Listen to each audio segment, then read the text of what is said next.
হযরতে জিবরাইল মিকাইল সব নবীজি সাল্লাল্লাহু আলাইহি ওয়াসাল্লামকে নিয়ে এইবার যাত্রা করলেন। জমজম কূপের পানি দেয়া নবীজির ভিতরে দৌত করিয়া এইবার শুভেচ্ছার স্বাগতম জানাইতে জানাইতে নবীজি সাল্লাল্লাহু আলাইহি সাল্লামকে নিয়ে গেলেন বাইতুল মুকাদ্দাস। বাইতুল মুকাদ্দাসে হযরতে আদম থেকে নিয়া হযরতে ঈসা আলাইহিস সালাতু ওয়াস সালামকে নবীজিকে স্বাগত জানানোর জন্য, নবীর পিছনে ইক্তেদা করার জন্য সমস্ত নবীদেরকে 1,24,000 পয়গম্বরকে আল্লাহ তাআলা বাইতুল মুকাদ্দাসের ভিতরে একত্রিত করেছিলেন।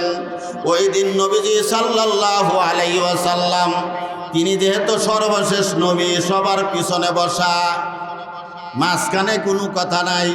কতক্ষণ পরে জিবরাইল আমিন আইসা বলে, ইমামে রসুলে পেশুয়ায়ে সাবিল আমিনে খুদা ও মুহাব্বত জিবরাইল।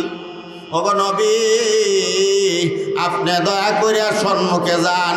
সমস্ত নবীদের ইমাম হইয়া 2 রাকাত নামাজের ইমামতি করার জন্য আল্লাহ রাব্বুল আলামিন আপনাকে নির্দেশ দিয়েছে। আল্লাহ রাসূল সাল্লাল্লাহু আলাইহি সাল্লাম সম্মুখে যায় 2 রাকাত নামাজের ইমামতি করলেন। এই জন্য আপনি আমার নবী হলেন, সমস্ত নবীদের নবী, সমস্ত নবীদের ইমাম, ইমামুল মুরসালিন। নবীজি সাল্লাল্লাহু আলাইহি ওয়াসাল্লাম এইবার নামাজ পড়ানোর পরে জিবরাইল আমিন 70,000 ফেরেশতা সহ আল্লাহ রসুলকে নিয়ে উর্দু আকাশের দিকে যাত্রা আরম্ভ করলেন। যাইতে যাইতে বাইতুল মুকাদ্দাস এলাকা যখন অতিক্রম করতেছেন, আল্লাহ রসুল বলেন, ইয়া আখি জিবরাইল ইন্নী আজিদুরি হাল জান্নাহ। ওগো ভাই জিবরাইল, আমি জান্নাতের সুঘ্রাণ পাইতেছি। হযরতে জিবরাইল বলেন, না, জান্নাতের কাছে আসেন নাই। ওই ফেরাউন নির্যাতন করেছিল, তার স্ত্রীকে শহীদ করেছিল। এই জন্য আল্লাহ তাআলা তার কবরকে দুনিয়াতে জান্নাতের সুঘ্রাণ দ্বারা সুঘ্রাণময় করে রাখছেন। যাইতে যাইতে নবীজিকে নিয়ে গেলেন প্রথম আকাশের গেইটে। নবীজি সাল্লাল্লাহু আলাইহি ওয়াসাল্লাম এইবার প্রথম আকাশের গেইটে যাওয়ার পরে বললেন যে আমি জিবরাইল। মাম্মাকা, আপনার সাথে কে? বললেন, ইনি হলো মুহাম্মাদুর রাসূলুল্লাহ। সবাই বলেন সাল্লাল্লাহু আলাইহি ওয়াসাল্লাম। উনাকে কে ডাকা হয়েছে? যে হ্যাঁ, ডাকা হয়েছে। 1 আকাশ 2 আকাশ করতে করতে 7ম আকাশ পাড়ি দিয়া এইবার বুরাকে নিয়া মুহাম্মাদুর রাসূলুল্লাহকে চলে গেলেন একবারে সিদরাতুল মুনতাহা। সিদরাতুল মুনতাহা যাওয়ার পরে সেই জায়গা যায় বুড়া কোথায় নাইমা গেছে, জিবরাইলও নাইমা গেছে। এইবার হযরতে জিবরাইল ডাক দে বলে, হুজুর, এই কান থেকে আর সম্মুখে যাওয়ার পাওয়ার আমার নাই। আল্লাহ রসুল বলেন, চোদর দুস্তে মুখলেসা মেফতি নামে না সাহাবাদ চেরা তাফতি, নামে যা সাহাবাদ চেরা তাফতি। ও ভাই জিবরাইল, দুনিয়া থাকতে একমাত্র তোমার সাথে আমার পরিচয়। পশ্চিম দেশে নিয়ে আসছো, এই জায়গার কাহারোর সাথে আমার কোনো পরিচয় নাই। ভাই জিবরাইল, এই নিরিবিলি জায়গায় না আমাকে রাইখা তুমি কোথায় চলে যাও? হযরতে জিবরাইল বলেন, ফরাতল মজালে নামানাম বামান্দাম নেরুয়ে বালাম নামান। ওগো আল্লাহর নবী, আর সম্মুখে যাওয়ার মতো পাওয়ার আমার নাই। Agar একসের মুয়ে O বর্তর from ফরোগে Tajalli বসুজাত from. ওগো ভাই, ও মুহাম্মদ, আমি যদি আমার মাথার চুল পরিমাণ সম্মুখে যাই, আল্লাহর নূরের তাজাল্লির দ্বারা আমার 600 পাকা পুরিয়া ছাই হয়ে যাবে। আল্লাহ রসুল বললেন, তাহলে কি আল্লাহ তাআলার আরশের রাজধানীর কাছে এসে গেলাম নাকি? হযরতে জিবরাইল বলেন, না না, এখন পর্যন্ত আল্লাহ রাজধানীর কাছে আসি নাই। দুনিয়ার থেকে প্রথম আসমান হলো 500 বছরের রাস্তা। 7 তবক আসমান পাড়ি দিলাম, 5 7 35। এবং সিদরাতুল মুনতাহা আসছি 35। যত রাস্তা আমরা এই সিদরাতুল মুনতাহা পর্যন্ত আসছি, আল্লাহর রাজধানীতে যাইতে আরো তত রাস্তা বাকি। এই সিদরাতুল মুনতাহা থেকে নিচের দিকে সব হলো বান্দাদের মুআমালা, ফেরেশতাদের মুআমালা। আর সম্মুখে যাওয়ার মতো ক্ষমতা আমার নাই। এখন সম্মুখে যে যাইবেন, এটা আল্লাহ তাআলার ইশকের রাজধানী। আপনি সম্মুখে যান, দেখবেন আল্লাহ তাআলার ইশকের চুম্বুকে আপনাকে আল্লাহর রাজধানী পর্যন্ত পৌঁছায় দিবে। সুবহানাল্লাহ। হযরতে জিবরাইল বলেন, বাপায়ে তলবরা বদি যাবরি ওয়াজিজা রহমাত বেবালে বরি। আপনি সম্মুখে যাইতে থাকেন, আল্লাহর পক্ষ থেকেই ব্যবস্থা হয়ে যাবে। নবীজি সাল্লাল্লাহু আলাইহি সাল্লাম কয়েক কদম সম্মুখের দিকে গেলেন। সম্মুখের দিকে যাওয়ার পরে এইবার আল্লাহর পক্ষ থেকে রফরফ নামে একটা বিছানা আসলো। বিছানা আসার পরে এইবার নবীজি সাল্লাল্লাহু আলাইহি সাল্লাম চাইপা বসলেন। ওই বর্তমানে লিফট আমরা যে ব্যবহার করি, ওই রুমে যাওয়ার পরে কয় তালা যাইব, যখন উঠি টিপ দেওয়ার পরে শরীরটা একটা জাকি দেয়, 10 তালা 20 তালার উপরে আপনি আমাকে নিমিষেই নিয়ে যায়। কথা ঠিক না ঠিক? আল্লাহ রাব্বুল আলামিন রফটপ নামে বিছানা পাঠাইছেন, নবী চাপিয়া পড়ছেন। এইবার এই রফটপ নামে বিছানাটা একটা স্পিন করছে। আল্লাহ রাব্বুল আলামিনের আরশে মুআল্লার সিঁড়ির সাথে সোজাসুজি যায় লাইগা গেছে। আপনি আমার নবীর পায়ে জুতা ছিল, কি ছিল? জুতা ছিল। আল্লাহ রসুল জুতা খুলতে চান, আল্লাহ রাব্বুল আলামিন বলেন জুতা খুইলেন না, জুতা নিয়ে ভিতরে প্রবেশ করেন। আল্লাহ রাব্বুল আলামিনকে আল্লাহ রসুল ডাক দিয়ে বলেন, কেন জুতা খুলব না? হযরতে মূসা আলাইহিস সালাতু ওয়াস সালাম পৃথিবীর ভিতরে তুয়া নামক স্থানের ভিতরে গিয়েছিলেন। তুয়া নামক স্থানের ভিতরে যাওয়ার পরে আপনি বলছেন, ফাখলা নাইলাই ইন্নাকা বিল ওয়াদিল মুকাদ্দাসি তুয়া। ও মূসা, এই তুয়া নামক স্থান হলো পবিত্র স্থান, এখানে জুতা নিয়ে প্রবেশ করিও না। ওই জায়গার ভিতরে যদি পৃথিবীতে ওই মাটির মধ্যে যদি জুতা খুলতে হয়, তাহলে সেই জমিন থেকে আপনার আরশ আজিম কোটি কোটি গুণে পবিত্র বেশি। ওই জায়গা মূসা নবী জুতা খুলতে হইলে আমি কেন জুতা খুলব না? আল্লাহ রাব্বুল আলামিন বলেন, দোস্ত জি আমার, মূসার সাথে আপনার কোনো তুলনা নাই। আপনার জন্য কুল কায়নাত বানাইছি, মূসার জন্য তো আমি কুল কায়নাত বানাই নাই। মূসাকেও তো বানাইছি আপনার উসিলা। সুবহানাল্লাহ বলবেন না? আল্লাহ তাআলা অনুগ্রহ করে, দয়া করে, মায়া করে দরখাস্ত ছাড়া আমাদেরকে হযরতে মুহাম্মদুর রাসূলুল্লাহ সাল্লাল্লাহু আলাইহি ওয়াসাল্লামের উম্মত বানাইছেন। যে অন্য অন্য নবীর উম্মতেরা পর্যন্ত, অন্য অন্য নবীরা পর্যন্ত আমাদের নবীর উম্মত হওয়ার জন্য আল্লাহ তাআলার কাছে দরখাস্ত করছে।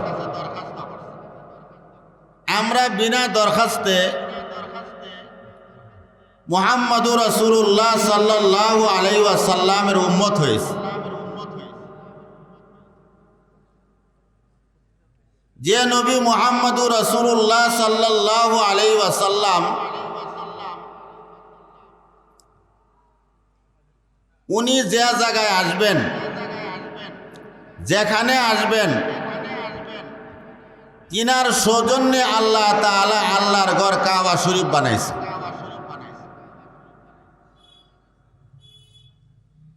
আল্লাহ রাব্বুল আলামিনের আরশের নিচে হইল জান্নাত। আল্লাহ রাব্বুল আলামিন ফেরেশতাদেরকে বললেন, আমার বান্দা বান্দিরা ইবাদত বন্দেগী করে আমাকে যে সন্তুষ্ট করবে, এরপরে তাদেরকে পুরস্কার স্বরূপ একটা স্থান দিব, এমন একটা ঘর তোমরা নির্মাণ করো। আল্লাহ তাআলার নির্দেশে ফেরেশতারা একটা ঘর বানাইলেন আরশে মুআল্লার নিচে, তার নাম হলো জান্নাত।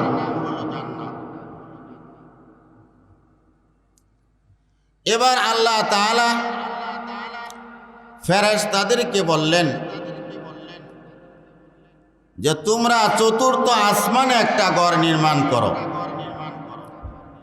ফেরেশতারা আল্লাহ তাআলার নির্দেশে একটা ঘর চতুর্থ আসমানে নির্মাণ করলেন, যার নাম হইল বাইতুল মামুর। বাইতুল মামুর, যে ঘরের ভিতরে প্রতি রাত্র 70,000 ফেরেশতা ইবাদত করে চলে যা। ফেরেশতার এই জামাতটা আর কিয়ামতের পূর্ব মুহূর্তে আসবে না।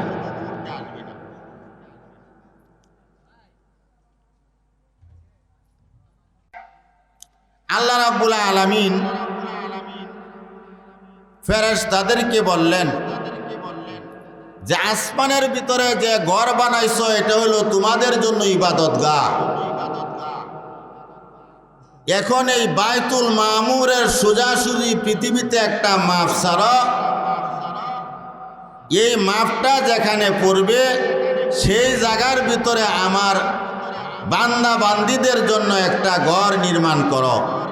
এটা হবে আমার বান্দা বান্দীদের জন্য ইবাদতগাহ।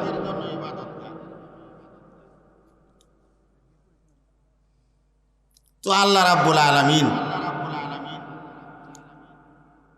যখন নূহ আলাইহিস সালাতু ওয়াস সালামের মহাপ্লাবনে কাবা ঘরটা বিধিবস্ত হয়ে যা, কাবা ঘরের চিহ্ন পর্যন্ত ছিল না, হযরত ইব্রাহিম আলাইহিস সালামকে অর্ডার করলেন, হে ইব্রাহিম, তুমি যায়া আমার সেই জায়গার ভিতরে যেখানে আমার কাবা শরীফ ছিল, আমার ঘর ছিল, এই জায়গার ভিতরে পূর্ণ একটা কাবা শরীফ নির্মাণ করো। ইব্রাহিম আলাইহিস সালাম কাবা শরীফ নির্মাণ করতে গেলেন। নির্মাণ করতে যায়া আল্লাহ তাআলার কাছে বললেন, আল্লাহ আপনার ঘরটা কতটুকু লম্বা, কতটুকু পাশে হবে, এটার দিক নির্দেশনা দিয়া দেন। আল্লাহ রাব্বুল আলামিন বলেন, নবী ইব্রাহিম তুমি আসমানের দিকে তাকাও, যতটুক জায়গা মেঘবান্না আচ্ছন্ন করে আছে এই সম্পূর্ণ জায়গার ভিতরে আমার ঘর হবে কাবা শরীফ। হযরত ইব্রাহিম আলাইহিস সালাতু ওয়াস সালাম নিজের ছেলে ইসমাইলকে নিয়ে ওই ঘরটা নির্মাণ করলেন। তাফসীর কারকগণ লেখেন যে এই ঘরটাকে নির্মাণ করতে যা ইব্রাহিম আলাইহিস সালাতু ওয়াস সালাম একটা পাথর ব্যবহার করছিলেন। ওই পাথরটা প্রয়োজন বোধে একাই 40 ফিট উপরে উঠা যাইত। যখন মল মশলা শেষ হইতো তখন একাই ওই পাথর নিচে নেমে আসত। এইভাবে আল্লাহর ঘর নির্মাণ করলেন। নির্মাণ করার পরে কিছু কোনাকানি পাথর অথবা কত হাদিসের ভিতরে আছে হযরতে জিবরাইল আইসা হযরত ইব্রাহিম আলাইহিস সালামের হাতে কিছু পাথর দিলেন।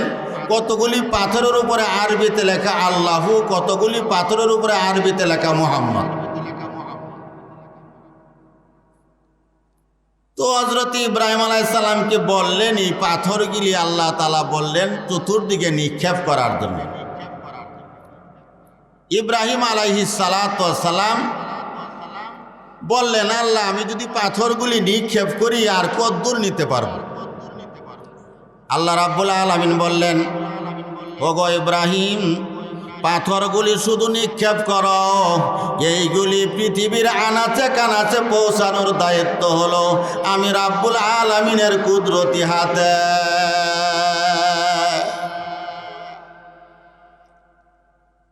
ওই দিন ইব্রাহিম আলাইহিস সালাতু ওয়াস সালাম ওই পাথরগুলি যে নিক্ষেপ করেছিলেন, যে পাথরের উপরে আল্লাহ লেখা, এই পাথর যেখানে আল্লাহ ওয়ালা পাথর পড়েছে ওই জায়গার ভিতরে আল্লাহর ঘর মসজিদ হবে বা হইতেছে। আর আর যে পাথরের উপরে আরবিতে মুহাম্মদ লেখা, এই পাথর যে জায়গার ভিতরে পড়বে ওই জায়গা নবীর ঘর মাদ্রাসা হবে।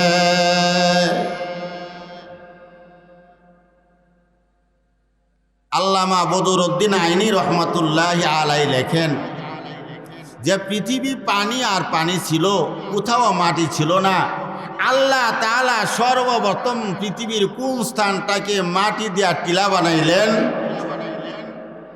যে আল্লাহ তাআলা সর্বপ্রথম মক্কাতুল মুকাররমাকেই ওই মাটি দিয়া ওই জায়গাটাকে টিলা বানাইছেন। কেন? এই জায়গার ভিতরে তিনার বন্ধু মুহাম্মদুর রাসূলুল্লাহকে পাঠাইবেন। হযরত ইব্রাহিম আলাইহিস সালাতু ওয়াস সালাম কাবাঘর নির্মাণ করার পরে আল্লাহ তাআলার উদ্দেশ্য ছিল যে ইব্রাহিম একটা কিছু চাক। আল্লাহ রাব্বুল আলামিন হযরত ইব্রাহিম আলাইহিস সালামের মন দেখতেছিলেন। হযরত ইব্রাহিম আলাইহিস সালাতু ওয়াস সালাম হযরত ইব্রাহিম আলাইহিস সালাতু ওয়াস সালাম এইবার সেই কাবা শরীফের সামনে দোয়া করতেছেন, মুনাজাত করতেছেন ইব্রাহিম খলিলুল্লাহ। কে মুনাজাত করতেছেন? ইব্রাহিম খলিলুল্লাহ। আর ইমাম সাহেব যখন মোনাজাত করে পিছনে মুসল্লিরা আমিন আমিন বলে, আর আমিন আমিন বলতেছেন ইসমাইল তিনার ছেলে জাবিহুল্লাহ। আল্লাহ রাব্বুল আলামিন ইব্রাহিম আলাইহিস সালামের দোয়া কবুল করলে দান করলেন, কবুল করে দান করলেন মুহাম্মাদুর রাসূলুল্লাহ। তো কোনো মানুষ যদি জ্ঞানী হইতে চায়, শিক্ষিত হইতে চায়, বুজুর্গ হইতে চায়, তার পূর্বপুরুষের ভিতরে কেউ না কেউ শিক্ষিত থাকতে হয়। তো ইব্রাহিম শব্দের শাব্দিক অর্থ হলো বুজুর্গ, আল্লাহওয়ালা। ইব্রাহিম আলাইহিস সালামের ছেলে ছিলেন ইসমাইল। ইসমাইল আলাইহিস সালাতু ওয়াস সালামের বংশের 44তম শাখা, 44তম শাখা, একটা শাখার নাম হলো কুরাইশ। সেই কুরাইশ বংশে বনি হাশিমের গোত্রে আব্দুল মুত্তালিবের নাতি মুহাম্মাদুর রাসূলুল্লাহ এই দুনিয়াতে আবির্ভূত হন।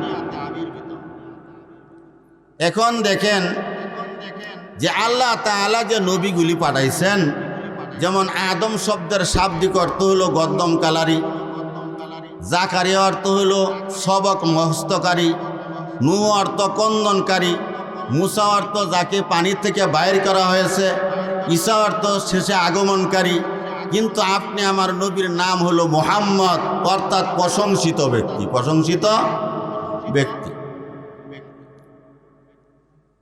এবার দেখেন মুহাম্মাদুর রাসূলুল্লাহ সাল্লাল্লাহু আলাইহি সাল্লামের আব্বা ছিলেন আব্দুল্লাহ। নাম কি ছিল? আব্দুল্লাহ।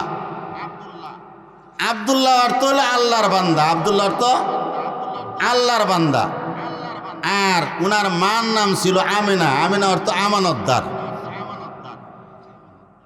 আল্লাহ তাআলা আব্দুল্লাহর ঘরে মুহাম্মাদুর রাসূলুল্লাহ সাল্লাল্লাহু আলাইহি সাল্লামকে আল্লাহ তাআলা পাঠাইলেন। তিনি ছিলেন প্রশংসিত ব্যক্তি। আল্লাহ তাআলা আমাদের নবী মুহাম্মাদুর রাসূলুল্লাহ সাল্লাল্লাহু আলাইহি ওয়াসাল্লামকে যে আমাদের নবী হিসাবে পাঠাইলেন,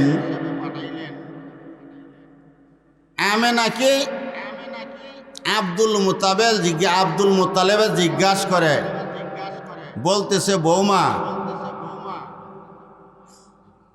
আমার ছেলে বাইসা নাই, তুমি সুগন্ধি ব্যবহার করিও না, সুগন্ধি ব্যবহার করিও না। বলতেছে, শ্বশুর আব্বা, আমি তো সুগন্ধি ব্যবহার করি না।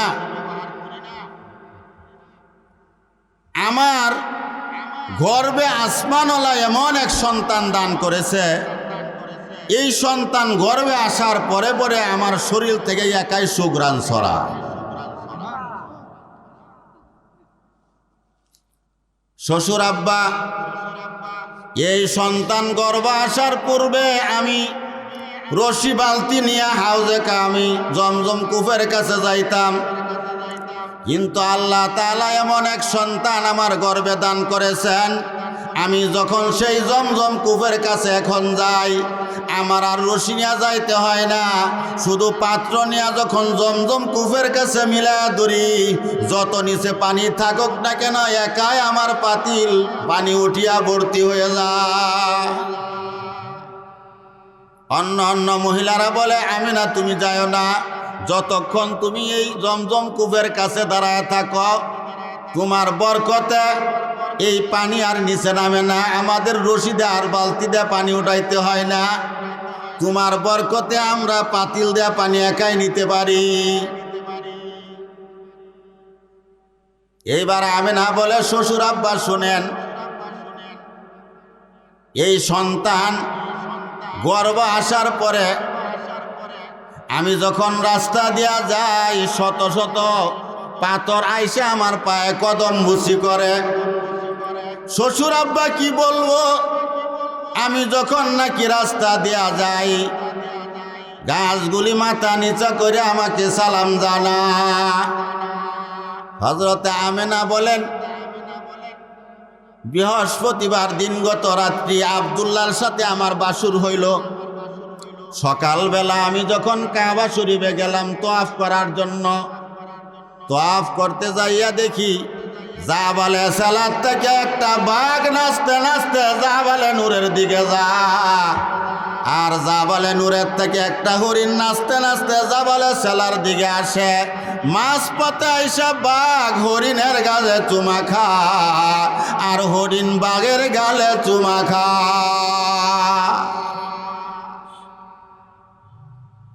এইবার যখন উনি তওয়াফ করে শেষ করলেন, দেখলেন বাঘ এবং হরিণ আইসা ওনার পায়ে কদম বুসি করতেছে।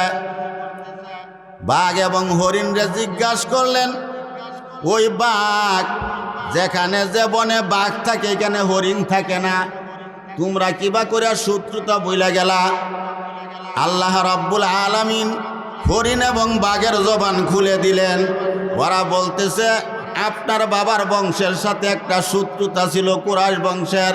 বিয়ে আত্মীয় স্বজন আত্মীয়তার মাধ্যমে আপনাদের যেরকম নাকি শত্রুতা মৃত্যু হয়ে গেছে, আল্লাহ তাআলা কুল মাখলুকাতকে ঘোষণা করে দিয়েছেন, ওই বাঘ এখন তুমি হরিণের বন্ধু হয়ে যাও, হরিণ তুমি বাঘের বন্ধু হয়ে যাও। এই জন্য আমি বাঘ হরিণের গালে চুমা খাই, আর হরিণ আমি বাঘের গালে চুমা খাই। এইবার জিজ্ঞাসা করতেছে, আমাকে কেন তোমরা কদম বুসি করো? আমেনা ডাক দে বলে, তোমরা কেন আমাকে কদম বুসি করো? বলতেছে, আমরা এই জন্য কদম বুসি করি, গত রাত্রে আপনার ভিতরে এসেছে মুহাম্মাদুর রাসূলুল্লাহ সাল্লাল্লাহু আলাইহি ওয়াসাল্লাম, আপনার রূপ লাবণ্য দেখে আপনাকে আমরা কদম বুসি করি না। মুহাম্মাদুর রাসূলুল্লাহ সাল্লাল্লাহু আলাইহি ওয়াসাল্লাম আপনার গর্ভে এসেছে, এই জন্য ওনাকে আমরা তাজিম করতেছি। হযরতে মুহাম্মাদুর রাসূলুল্লাহ সাল্লাল্লাহু আলাইহি ওয়াসাল্লাম বলেন, একদিন রাত্রিবেলা আবু তালেবের সাথে পায়চারি করতেছেন। আবু তালেব একবার আসমানের চাঁদের দিকে তাকা, আর একবার নবীজি মুহাম্মাদুর রাসূলুল্লাহর চেহারার দিকে তাকা। ডাক দে বলে, চাচা আপনি কি দেখেন? আবু তালেবে বলে, বাতিজা আমি আসমানের চাঁদ দেখতেছি আর তোমার চেহারা দেখতেছি। আল্লাহ রসুল বলেন, ও চাচা আপনি এর দ্বারা কি দেখলেন? আল্লাহ রসুল সাল্লাল্লাহু আলাইহি ওয়াসাল্লাম এই কথা বলার পরে আবু তালেব বলে, বাতিজা তোমার চেহারাও দেখতেছি, আসমানের চাঁদও দেখতেছি, কিন্তু তোমার চেহারার আলোর সামনে আসমানের চাঁদের আলো কিছু না। খাজা আব্দুল মুত্তালেব ডাক দে বলে, কত সন্তান, আমি যেহেতু কাবা শরীফের মুতাওয়ালি, কত মানুষ সন্তান নিয়ে আসে জার ফুক দেওয়ার জন্য, কত শত শত সন্তান আমি জার ফুক দিলাম, আদর করলাম, কিন্তু আমার নাতি মুহাম্মদের মতো এত সুন্দর সুশ্রী সন্তান আর আমি দেখি নাই। আমিনা বলে, আমি কত সন্তান কুলে নিয়েছি, আমার মুহাম্মদের মতো এত সুন্দর সন্তান আমি দেখি নাই। হালিমা বলে, মুহাম্মদকে কোনো কিছু না পায়া যখন আমি মুহাম্মদকে গরিব ঘরের সন্তান, আমার গাদা ছিল দুর্বল, যখন মুহাম্মদকে আমার গাদার উপরে উঠাইলাম, যারা আমাকে পিছনে রাইখা চলে গেছিল, মুহাম্মদকে গাদার উপরে উঠানোর পরে আমার গাদা এত শক্তিশালী হইল, তাদেরকে পিস করে সবার আগে আমি আমার ঘরে চলিয়া যাই। মুহাম্মাদুর রাসূলুল্লাহ সাল্লাল্লাহু আলাইহি সাল্লাম বলেন, চাচা আর কি জানেন? যে আরো জানি, আল্লাহ রাব্বুল আলামিন কিছু কথা তোমার মার কাছ থেকে শোনাইছে, আর আমি নিচে কিছু দেখছি। কাহারও যদি সন্তান হয়, ওই ঘরের কাজটা কয়েকদিন যাওয়া যায় না দুর্গন্ধের জন্য। তুমি জন্ম নেওয়ার পরে তোমার আম্মার ঘর থেকে খালি সুঘ্রাণ ছড়াইছে। তোমার আম্মা আমাকে বলছে, যখন তুমি জন্ম নিলা, জন্ম নেওয়ার পরে তোমাকে এমনভাবে রাব্বুল আলামিন পাঠাইছে যে কেমন জানি আল্লাহ তাআলা প্যাকেটিং করে তোমাকে দুনিয়াতে পাঠাইছে, কোনো রক্ত কোনো কিছু বাইর হয় নাই। যে চাচা আর কি জানেন? যে আরো জানি তোমার মা বলছে, যখন তুমি তোমার আম্মার ঘর থেকে বাইর হইছ, প্রথম দুইটা হাত দিয়া, এরপরে যখন দুনিয়াতে আসছ, আসার পরে তুমি সেজদায় পড়িয়াছিলা, এরপরে উইটা সারিয়া তুমি যখন শাহাদত আঙ্গুলটা ঘুরাইছ, তোমার শাহাদত আঙ্গুলের মাথার ভিতরে এমন এক আলো প্রকাশ পাইল। তোমার আম্মা বলছে, এই আলোর ভিতরে সারা বিশ্বের বড় বড় শহরগুলি দেখতে পা। মুহাম্মাদুর রাসূলুল্লাহ সাল্লাল্লাহু আলাইহি ওয়াসাল্লাম, মুহাম্মাদুর রাসূলুল্লাহ সাল্লাল্লাহু আলাইহি ওয়াসাল্লাম কেমন নবী ছিলেন? হযরতে আনাস ইবনে মালিক রাদিয়াল্লাহু তাআলা আনহু বলেন, নবীজি সাল্লাল্লাহু আলাইহি ওয়াসাল্লাম একদিন আমাদের ঘরে বিশ্রাম করতেছিলেন। গরমের সিজন ছিল।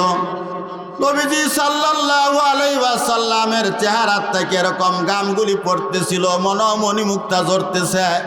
আমার আম্মা আয়েশা শিশির ভিতরে ওনার গামগুলি উঠাইলেন। যখন নাকি আমাদের আতরের দরকার হইতো, এই শিশুর থেকে আমরা এই গামগুলি নবীজির ব্যবহার করতাম। এটা মেশকো আম্বরের চেয়েও বেশি ঘ্রাণওয়ালা ছিল। হযরত জুবাইর ইবনে সামুরা রাদিয়াল্লাহু তাআলা আনহু বলেন, আমি নবীজির পিছনে নামাজ পড়লাম। ছোট্ট বালক, নামাজ পড়ার পরে নবীজির অভ্যাস ছিল ছোট বাচ্চাদেরকে আদর করা। সম্মুখে যায় দেখি কিছু ছেলেমেয়েরা খেলাধুলা করতেছে। আল্লাহ রসুল সাল্লাল্লাহু আলাইহি সাল্লাম বাচ্চাদেরকে ধরে সমানে চুমা দিতেছিলেন, আদর করতেছিলেন। আমি নবীজিকে বললাম, হুজুর এরা তো খেলাধুলা করতেছিল, আমি তো ছোট্ট মানুষ, আপনার পিছনে নামাজ পড়ছি, হুজুর আমাকে তো আদর করলেন না। নবীজি সাল্লাল্লাহু আলাইহি ওয়াসাল্লাম আমার এরকম গলের ভিতরে ধরলেন। যখন গালের ভিতরে ধরলেন, আমি এই আঙ্গুলের থেকে এত সুন্দর সুগ্রাম পাইলাম, মনে হয় নবীজির আঙ্গুলগুলি কেবল আতরের থেকে সুবায়া নিয়ে আসছে। আব্দুল্লাহ ইবনে জুবাইর রাদিয়াল্লাহু তাআলা আনহু বলেন, নবীজি সাল্লাল্লাহু আলাইহি সাল্লামের সাথে রাস্তায় দেখা, সালাম করার পরে নবীজি হাত বাড়ায়া দিলেন, আমিও হাত বাড়ায়া দিলাম। এইবার নবীজি সাল্লাল্লাহু আলাইহি সাল্লামের হাতের সাথে হাত মিলাইলাম। নবীর সাথে হাত মিলানোর কারণে দেখা গেল আমার এই শরীর থেকে, এই হাতের থেকে মাঝে মাঝে সুঘ্রাণ ছড়াইতো। হযরত উমর রাদিয়াল্লাহু তাআলা আনহু বলেন, নবীজি সাল্লাল্লাহু আলাইহি সাল্লাম যদি রাস্তা দিয়া যাইতেন, মাসের মাস সেই রাস্তা সুঘ্রাণময় হয়ে থাকতো। কত মানুষের কত সুগন্ধি আমরা ব্যবহার করছি। নবী মুহাম্মদুর রাসূলুল্লাহর শরীরের থেকে যে সুঘ্রাণ ছড়াইতো, এটা অন্য কোথাও হয় না। একবার এক মহিলা তার বাচ্চা নিয়ে আসছে। আসার পরে বলতেছে, হুজুর আমার বাচ্চাটাকে মাথায় একটা ফু দিয়া দেন। আল্লাহ রাসূল সাল্লাল্লাহু আলাইহি সাল্লাম যখন মাথায় একটা ফু দিয়া দিলেন, তার 7 গোষ্ঠী পর্যন্ত, 7 বংশ পর্যন্ত দেখা গেছে প্রত্যেক সন্তান এরকম সুঘ্রাণময় হয়েছে। হযরতে খাদ্দাদ রাদিয়াল্লাহু তাআলা আনহু বলেন, নবীজি সাল্লাল্লাহু আলাইহি সাল্লামের কাছে আমি যা বললাম, হুজুর আমার শরীরে কিছু গোটা উঠছে, এমন বিষাক্ত গোটা, এইগুলির জন্য আমি অস্থির থাকি। হুজুর আমাকে একটু জারা দেন, একটু ফু দিয়া দেন। নবীজি সাল্লাল্লাহু আলাইহি সাল্লাম আমার বুকের ভিতরে ফু দিলেন। এই ফু দেওয়ার সাথে সাথে আমার সমস্ত বিষাক্ত গোটাগুলিগুলি আমার মিলায় গেছে। এরপরে আমার শরীর থেকে সুঘ্রাণ ছড়াইতো। সাহাবায়ে কেরাম মাঝে মাঝে এসে আমার শরীর থেকে সুঘ্রাণ নিত। আব্দুল্লাহ ইবনে মাসউদ রাদিয়াল্লাহু তাআলা আনহু বলেন, আমি একবার এক যুদ্ধে নবীর কাছে গেলাম, নবীর সাথে গেলাম। যাওয়ার পরে আমাদের সেই যুদ্ধের সৈনিক সংখ্যা ছিল 1400-1500, কিন্তু সেই জায়গার ভিতরে পানির কোনো ব্যবস্থা নাই। নবীজি সাল্লাল্লাহু আলাইহি ওয়াসাল্লাম বললেন, কি হয়েছে? সাহাবায়ে কেরাম বললেন, পানির ব্যাপার, পানি নাই। হযরতে মুহাম্মদুর রাসূলুল্লাহ সাল্লাল্লাহু আলাইহি সাল্লাম ডেকে বলেন, তোমরা যে পানি পান করছো ওই খালি পাত্রগুলি নিয়ে আসো, দেখি তোমাদের কারো পাত্রের ভিতরে 2-1 ফোঁটা পানি আছে কিনা। পানি খাইলে পরে 2-1 ফোঁটা থাকে না। এই 2-1 ফোঁটা পানি নবীজি সাল্লাল্লাহু আলাইহি সাল্লাম সামনে দিয়া, এইবার নবীজি ফু দিয়া 1400-1500 সাহাবায়ে কেরামের সমস্ত ওই পানির পাত্রগুলি ভর্তি করিয়া দিলেন। আব্দুল্লাহ ইবনে মাসউদ রাদিয়াল্লাহু তাআলা আনহু বলেন, 1400-1500 সাহাবী আমরা অনেক দিন পর্যন্ত এই পানি পান করছি। রাত্রে 12টার পরে নবীজি সাল্লাল্লাহু আলাইহি সাল্লাম ক্ষুধায় অস্থির, এই জন্য বাইরে পায়চারি করতেছেন। এমন সময় হযরতে আলী রাদিয়াল্লাহু তাআলা আনহুর সাথে দেখা। হযরতে আলীকে জিজ্ঞাসা করলেন, আলী তুমি কি চাও, কিসের জন্য তুমি বাইরে ঘোরাফেরা করতেছ? হযরতে আলী রাদিয়াল্লাহু তাআলা আনহু বলেন, হুজুর ক্ষুধার তাড়নায় অস্থির হইয়া বাইরে পায়চারি করতেছি। আল্লাহ রাসূল সাল্লাল্লাহু আলাইহি ওয়াসাল্লাম আলীকে বললেন, আরো আলী আসো, আমরা সামনে যাই। সম্মুখে যাওয়ার পরে আরো কিছু আনসারী সাহাবী রাস্তার পাশে বসা। আল্লাহ রাসূল ডাক দিয়ে বলেন, তোমরা এত রাত্রি করে এত শীতের মধ্যে কেন রাস্তার পাশে বসা? আল্লাহ রাসূল সাল্লাল্লাহু আলাইহি ওয়াসাল্লামকে সাহাবায়ে কেরাম বলে, হুজুর আমরা ক্ষুধার তাড়নায় অস্থির হয়ে ঘুম আসে না, এই জন্য রাস্তার পাশে বসে আছি। আল্লাহ রাসূল ডাক দিয়া বলেন, ওই যে খেজুর গাছটা দেখা যায়, আলী ওই খেজুর গাছে যায় বলো আমি নবী খেজুর চাইছি। শীত মৌসুমে খেজুর থাকে, গাছের মধ্যে খেজুর গাছে খেজুর থাকে থাকে না। কিন্তু আলী রাদিয়াল্লাহু তাআলা আনহুর সাহাবায়ে কেরামের ইয়াকিন কেমন ছিল? ওই গাছের নিচে যায় আলী রাদিয়াল্লাহু তাআলা আনহুর চাদর বিছাইছেন। এইবার গাছের লক্ষ্য করে বলে, আল্লাহ রাসূল বলছে তোমাকে খেজুর দেওয়ার জন্য। হযরতে আলী বলেন, নবীর নাম উচ্চারণ করার সাথে সাথে জ্বর তুফান আসলে যেরকম গাছে নড়াচড়া করে, যেমন গাছটা নড়াচড়া করা আরম্ভ করছে। সিটটা সিটা খেজুর পরে একবারে আমার চাদর ভর্তি হয়ে গেছে। খেজুরগুলি আনো নবীর কাছে আসলাম। আল্লাহ রাসূল সাল্লাল্লাহু আলাইহি ওয়াসাল্লাম আনসারী সাহাবাদের দিলেন, আমাকে নিয়ে খেজুর খাইলেন এবং বললেন, আমার মেয়ে ফাতেমার জন্য কিছু খেজুর নিয়ে যাও। খন্দকের যুদ্ধে নবীজি মুহাম্মদুর রাসূলুল্লাহ সাল্লাল্লাহু আলাইহি ওয়াসাল্লাম অন্যান্য সাহাবায়ে কেরাম কুরাল মারতেছেন। নুমান ইবনে বশিরের বোন উনার ভাইয়ের জন্য এবং উনার মামার জন্য কিছু খেজুর নিয়ে গেলেন। নবীজি সাল্লাল্লাহু আলাইহি ওয়াসাল্লাম বললেন, কি নিয়ে আসছ? যে আমার ভাইয়ের জন্য এবং মামার জন্য কিছু খেজুর নিয়ে আসছি। আল্লাহ রাসূল বলেন, খেজুরগুলি আমার হাতে ছাড়ো। ওই মেয়েটার হাত থেকে খেজুরগুলি নবীর হাতে ছাড়ছে। বরকতি হাতে পড়ার কারণে নিচে পড়তে পড়তে চাদর ভর্তি হয়ে গেছে। সেই বরকতের নবী মুহাম্মদুর রাসূলুল্লাহ সাল্লাল্লাহু আলাইহি ওয়াসাল্লাম, উনার বাহিরের অভিভাবক ছিল খাজা আবু তলেব এবং ভিতরের অভিভাবক ছিল খাদিজাতুল কুবরা রাদিয়াল্লাহু তাআলা আনহা। বাহিরের অভিভাবক খাজা আব্দুল মুত্তালিব ইন্তেকাল করলেন। ভিতরের অভিভাবিকা খাদিজাতুল কুবরা খাদিজা রাদিয়াল্লাহু তাআলা আনহা উনি ইন্তেকাল করলেন। এইবার নবীজি সাল্লাল্লাহু আলাইহি ওয়াসাল্লাম মানসিকভাবে দুর্বল হয়ে গেলেন। নবীজি সাল্লাল্লাহু আলাইহি ওয়াসাল্লাম মানসিকভাবে যখন দুর্বল হয়ে গেলেন, আল্লাহ রাব্বুল আলামিন হযরতে জিবরাইলকে ডেকে ডেকে বলেন, জিবরাইল এই বেহেশতের ভিতরে একটা দরজা আছে বাবে মুহাম্মদ। এই বাবে মুহাম্মদের ভিতরে একটা জায়গা আছে।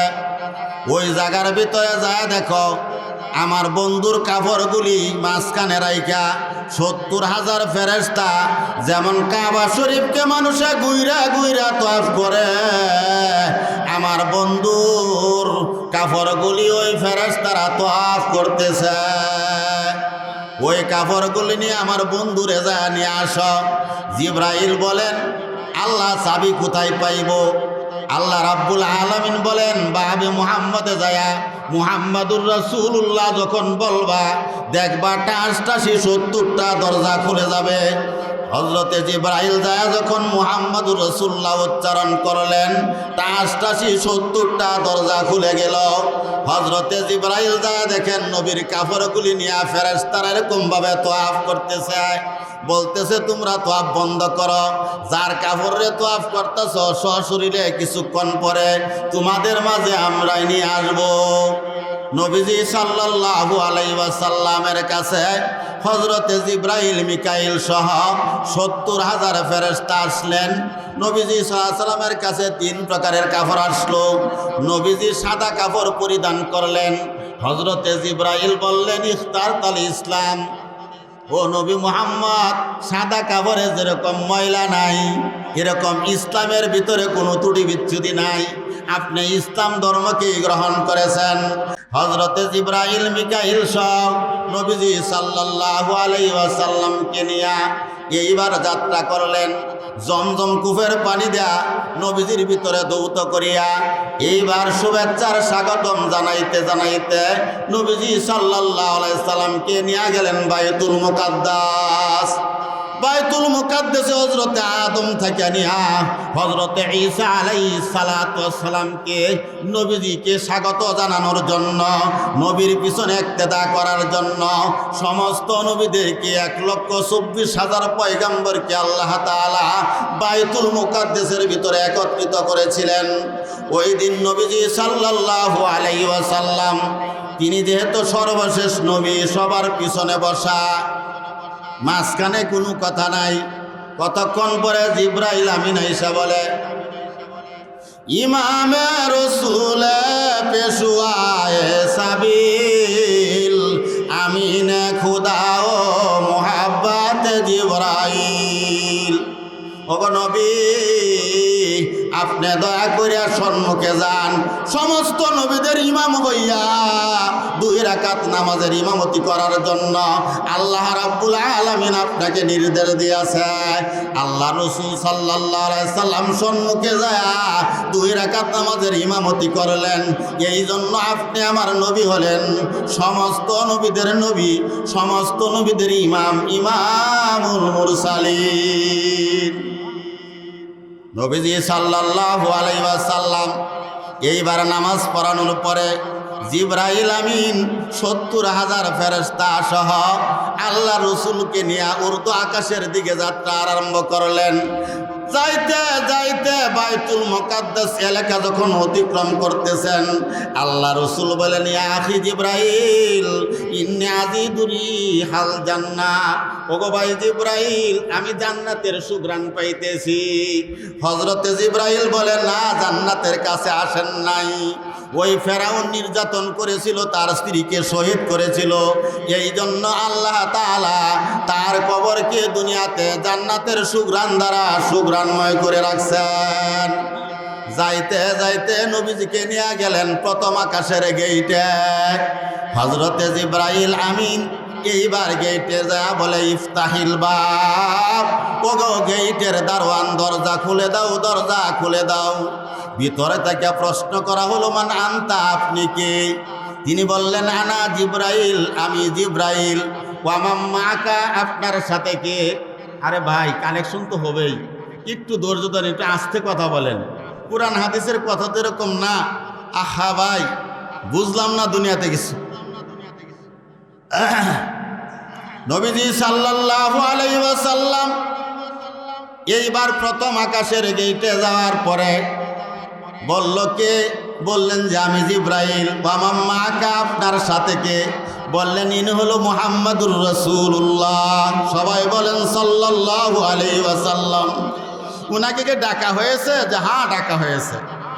এক আকাশ দুই আকাশ করতে করতে সপ্তম আকাশ পাড়ি দিয়া এইবার বুরাকে নিয়া মুহাম্মাদুর রাসূলুল্লাহকে চলে গেলেন একবারে সিদরাতুল মুনতাহা।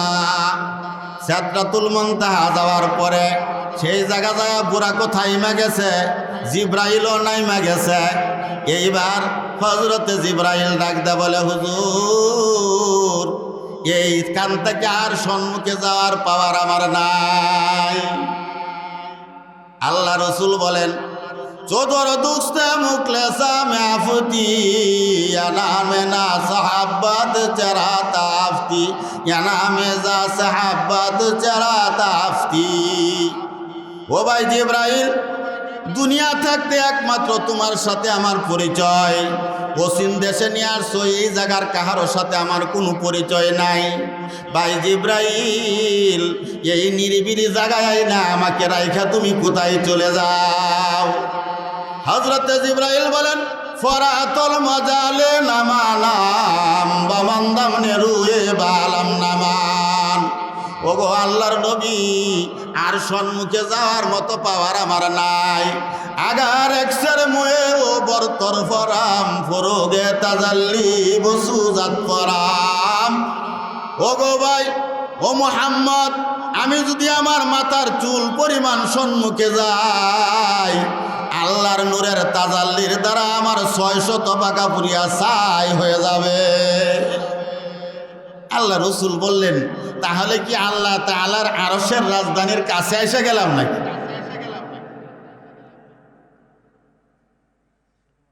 হযরতে জিব্রাইল বলেন না না, এখন পর্যন্ত আল্লাহ রাজধানীর কাছে আসি নাই। দুনিয়ার থেকে প্রথম আসমান হলো 500 বছরের রাস্তা। 7 তবক আসমান পাড়ি দিলাম, 5 7 35, এবং সিদরাতুল মুনতাহা আসছি 35। যত রাস্তা আমরা সিদরাতুল মুনতাহা পর্যন্ত আসছি, আল্লাহর রাজধানীতে যাইতে আরো তত রাস্তা বাকি। আল্লাহ রাসূল সাল্লাল্লাহু আলাইহি ওয়াসাল্লাম বলেন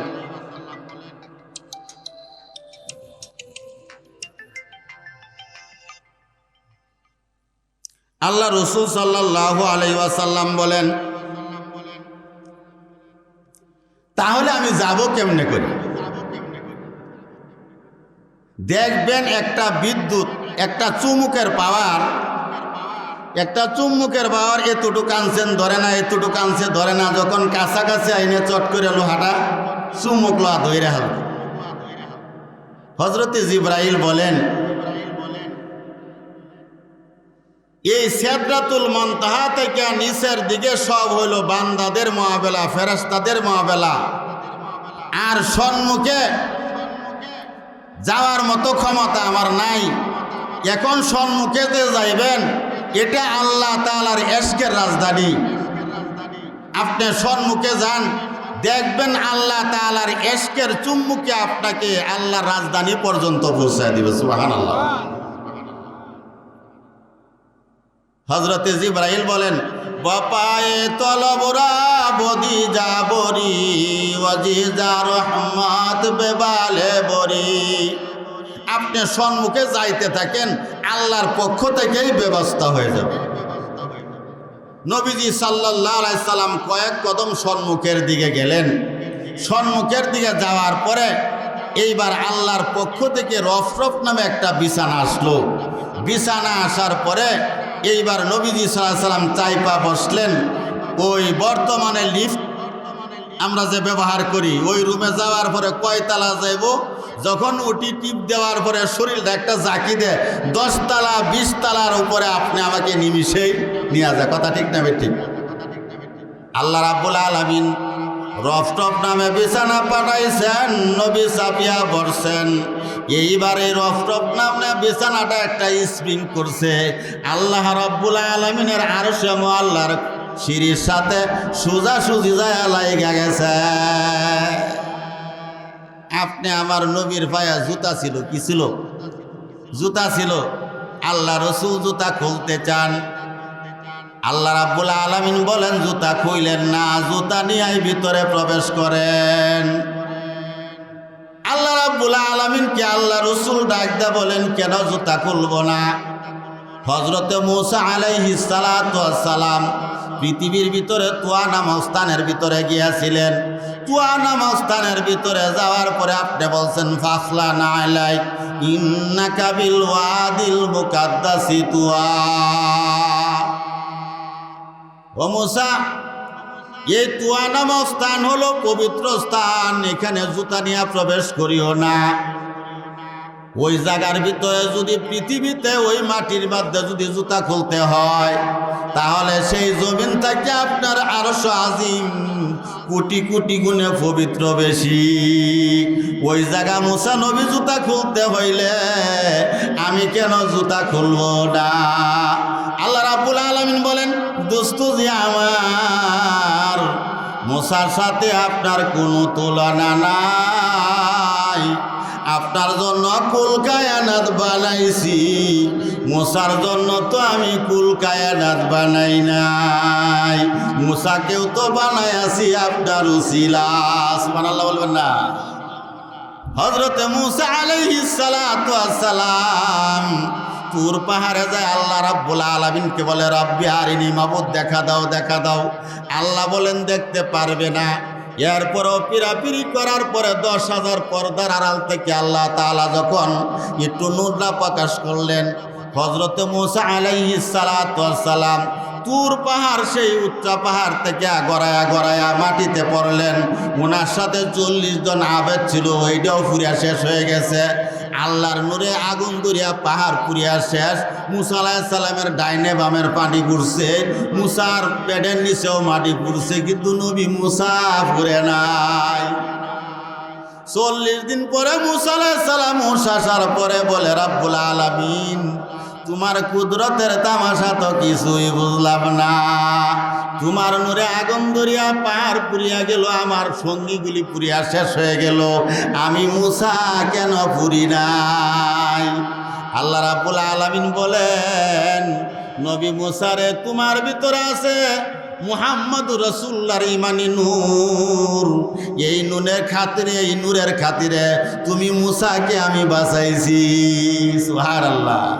আল্লাহ রাব্বুল আলামিন বলেন মূসাকে তুয়া নামক স্থানের ভিতরে জুতা খোলার জন্য বলেছিলাম। তুয়া নামক স্থানের মাটি লাগিয়া মূসার মান বাড়িয়া যাবে। দোস্ত যে আমার, আপনার পায়ের মাটি লাগিয়া আমার আরশে আজিমের মান বাড়িয়া যাবে। এবার পড়ি সবাই, দয়ার নবীর মেরাজেতে, পড়েন জোরে জোরে, দয়ার নবীর মেরাজেতে জুতা রাখেন আরশেতে। পড়েন সবাই, দয়ার নবীর মেরাজেতে জুতা রাখেন আরশেতে। আরশবাসী ধন্য হইল, আরশবাসী ধন্য হইল নবীজির পায়ের ধুলায়। লা ইলাহা, জোরে পড়েন।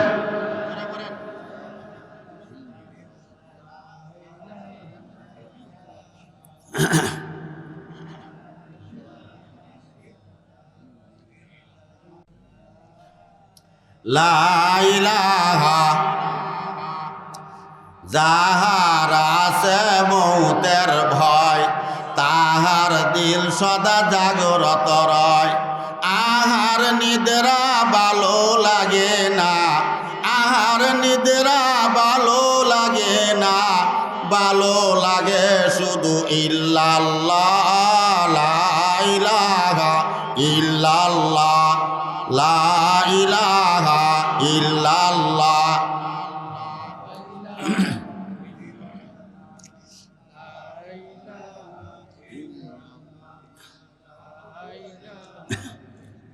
লা ইলাহা ইল্লাল্লাহু মুহাম্মাদুর রাসূলুল্লাহ সাল্লাল্লাহু তাআলা আলাইহি ওয়াসাল্লাম।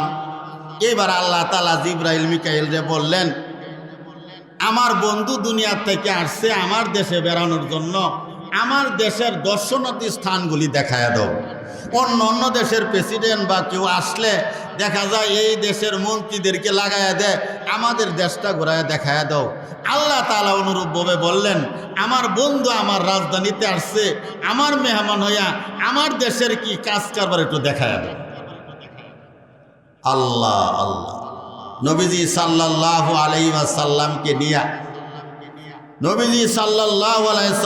নিয়া জিবরাইল বিভিন্ন জায়গা দেখাইতেছেন। দেখাইতে দেখাইতে এক জায়গা যায় দেখেন যে সমস্ত নবীদের জান্নাত হলো এক জায়গা, আপনি আমার নবীর জান্নাত হলো জাহান্নামের উপর। কোথায়? আল্লাহ রাব্বুল আলামিনকে আল্লাহ রাসূল প্রশ্ন করেন, রাব্বুল আলামিন তোমার কুদরতের তামাশা তো কিছুই বুঝলাম না। অন্য অন্য নবীর জান্নাত তুমি এক জায়গা বানাইছ, আমি মুহাম্মদের জান্নাত কেন জাহান্নামের উপর বানাইছ? আল্লাহ রাব্বুল আলামিন ডাক দে বলেন, বন্ধু গো, ইহার ভিতরে আমার কৌশল আছে, ইহার ভিতরে আমার হিকমত আছে। কিয়ামতের মাঠে আপনার গুনাহগার উম্মতেরা যখন অপরাধী সাব্যস্ত হবে, জাহান্নামের ফেরেশতারা যখন জাহান্নামের হাত করা পরাইয়া জাহান্নামের দিকে টাইনা টাইনা নিয়ে যাইতে থাকবে, এই সময় যদি আপনি দেখা শুধু বলেন, রাব্বুল আলামিন আমার উম্মত তুমি মাফ করে দাও, আপনি বলতে দেরি হবে, আপনার উম্মতকে আমার জান্নাত দিতে দেরি হবে না। জান্নাত দুজোর সব কিছু দেখা আল্লাহ তাআলার কাছে গেলেন, বিদায় নেওয়ার পালা। এই সময় হঠাৎ করে আল্লাহ প্রশ্ন করলেন, বন্ধু বন্ধু যদি বন্ধুর বাড়িতে যা, দোস্ত যদি দোস্তের বাড়িতে যা, আত্মীয় যদি আত্মীয়র বাড়িতে যা, কিছু একটা নিয়ে যা, আপনি আমার জন্য কি নিয়ে আসছেন? বগুড়ার দই, মুক্তাগাছার মুন্ডা, টাঙ্গাইলে মুড়ি খই, এইগুলি নিয়ে গেলেও তো আল্লাহ খাইতো নাকি? আহা, বান্দা যা খায় আল্লাহ তা খায় না। হযরত মূসা আলাইহিস সালাম রে একজনে জিজ্ঞাসা করছে যে, আল্লাহ রাজায় আজকে জিজ্ঞাসা করবো, আল্লাহ কি ঘুমায় না? আল্লাহ তাআলার কাছে প্রশ্ন করার পরে আল্লাহ তাআলা বললেন, মূসা এই গ্লাসটা ভর্তি করে পানি নিয়ে তুমি রাত্রিবেলা দাঁড়ায় থাকবে। মূসা আলাইহিস সালাম গ্লাস ভর্তি করে দাঁড়ায় রয়েছেন। কোন সময় জানি ঘুমে এমন আক্রমণ করছে, ওনার হাতের থেকে কাঁচের গ্লাস পড়িয়া ভাঙিয়া গেছে, উনি টের পাইছেন। আল্লাহ রাব্বুল আলামিন বলেন, মূসা দেখো, লা তাখুযু সিনাতুন ওয়ালা নাওম, আমি আল্লাহর ঘুম তো আসেই না, বরং ঘুমের আগে যে জুম আসে এইটাও আমি আল্লাহর আসে না। কেন না? ড্রাইভার গাড়ি চালাচ্ছে, পিছন দিকে তাকায় দেখে যাত্রীরা হ্যান্ডেলের উপরে, সিটের উপরে হাত রেখে ঘুমাইছে। ড্রাইভারে যদি বলে তোমরা ঘুমাও, আমি ঘুমাইলে দোষ কি? ক্ষণিকের জন্য যদি ড্রাইভার তন্ন নিদ্রা আসে তাহলে ওই গাড়ির যাত্রী সহ ওই বাস খাদে চলে যাবে। আল্লাহ রাব্বুল আলামিন বলেন, সারা পৃথিবীর সমস্ত কিছুর খালেক আমি সৃষ্টিকর্তা, আমার যদি নিমিষের জন্য তন্ন নিদ্রা আসিয়া যা, সারা পৃথিবীটাই বর্তা হয়ে যাবে। আল্লাহ রাব্বুল আলামিন যেমন জ্ঞানী, আপনি আমার নবীও তেমন জ্ঞানী। আল্লাহ রাব্বুল আলামিন কি বলেন? আত্তাহিয়াতু লিল্লাহি ওয়াসসালাওয়াতু আত-তাইয়্যিবাত। আল্লাহ আমার শারীরিক মানসিক যত ইবাদত করছি এইগুলি আপনার জন্য নিয়ে আসছি। আল্লাহ রাব্বুল আলামিন বলেন, জানছেন তাই পাইয়া খুশি, তাই আমি খুশি। ওগো বন্ধু, আপনি আমার জন্য হাদিয়া নিয়ে আসছেন একটি, আমি দিলাম। বলেন, আসসালামু আলাইকা আইয়ুহান নাবিয়্যু ওয়া রাহমাতুল্লাহি ওয়া বারাকাতুহু। নবী গো, আপনাকে আমার সালাম, রহমত, বরকত এই তিনটি জিনিস আমার পক্ষ থেকে হাদিয়া দিলাম। নবীজি সাল্লাল্লাহু আলাইহি ওয়াসাল্লাম এই উম্মতকে রাইখা গেছেন। এই উম্মতের কথা আল্লাহ রাব্বুল আলামিনের দিদার লাভ হওয়ার পরেও উম্মতের কথা নবী বলেন নাই। খন্দকের যুদ্ধে সাহাবায়ে কেরামের খাবার নাই, সবাই একখানা পাথর পেটে বাঁধছে। এবার আল্লাহ রসুলের কাছে যায় বলে, হুজুর, আমরা আপনার সাহাবায়ে কেরাম খন্দকের কাজ করতে করতে ক্ষুধার তাড়নায় অস্থির হইয়া সকলে একখানা করে পাথর পেটে বেঁধেছি। নবীজি সাল্লাল্লাহু আলাইহি ওয়াসাল্লাম বলেন, শোনো শোনো, তোমরা আমার উম্মত, তোমরা আমার সাহাবী, না খায়া তোমরা সকলে পেটে পাথর বেঁধেছ। আমি আল্লাহর নবী আর 7 দিন যাবৎ পেটে কোনো দানা পানি দেই নাই। নবীজির কামে ছুটায়া জামা উঠায়া দেখান, সাহাবীরা দেখো আমার, আমি আল্লাহর নবী, আমি 7 দিন যাবৎ পেটে কোনো দানা পানি দেই নাই। ক্ষুধার তাড়নায় আমি 3খানা পাথর আমার পেটে বেঁধেছি। এমন দরদের নবী সেই আরশে আজিমে যাইয়াও উম্মতের কথা বলেন নাই। কি বললেন? আসসালামু আলাইনা ওয়া আলা ইবাদিল্লাহিস সালিহিন। আল্লাহ, আপনার সালাম, রহমত, বরকত আমি নবী একা গ্রহণ করব না, বরং আপনার নেককার বান্দাদেরকে নিয়া আমি সমান ভাগে আপনার সালাম, রহমত, বরকত ভাগ করিয়া নিলাম। ফেরেশতারা বলে, আশহাদু আল্লা ইলাহা ইল্লাল্লাহু ওয়া আশহাদু আন্না মুহাম্মাদান আবদুহু ওয়া রাসূলুহু। আল্লাহ রসুল সর্বশেষ সিদ্ধান্ত 5 ওয়াক্ত নামাজ নিয়ে 1 মাস রোজা নিয়ে যখন সম্মুখে আগাইলেন, সপ্তম আকাশে হযরত মূসা আলাইহিস সালাম রাস্তা ব্যারিকেড দিয়ে দাঁড়াইছেন। ফেরেশতারা জিজ্ঞাসা করে, কিসের জন্য আপনি ব্যারিকেড দিলেন? মূসা আলাইহিস সালাম বলেন, আমি কত পিরাপিরি করছি, আল্লাহরে দেখতে পারি নাই। যে মানুষটা আল্লাহর দিদার লাভ করছে, যে মানুষটার শরীরের ভিতরে আল্লাহ জান্নাতের আতর দ্বারা সমস্ত শরীর মেসেজ করিয়া দিছে, এই লোকটাকে আমি দেখতে চাই। নবীজি মুহাম্মদুর রাসূলুল্লাহ সাল্লাল্লাহু আলাইহি ওয়াসাল্লাম আমাদের জন্য এই মাসে কি নিয়ে আসলেন ভাই? বলেন, কি নিয়ে আসলেন? নামাজ এবং রোজা। যখন আল্লাহ রসুল 5 ওয়াক্ত নামাজ সর্বশেষ সিদ্ধান্ত 1 মাস রোজা নিয়ে আসতেছেন, এবার আল্লাহ তাআলা নবীজি সাল্লাল্লাহু আলাইহি সাল্লামকে ডাইকা বলেন, বলেন তো দেখি, জীবনে আপনার সাথে আমার কয়বার দেখা হয়েছে? আল্লাহ রসুল বলেন, একবার। কয়বার? আপনার উম্মত, আমার বান্দা বান্দিরা 5 ওয়াক্ত নামাজ আদায় করবে, দৈনিক 5 বার আমি যাইয়া তাদের সাথে দেখা করে আসব।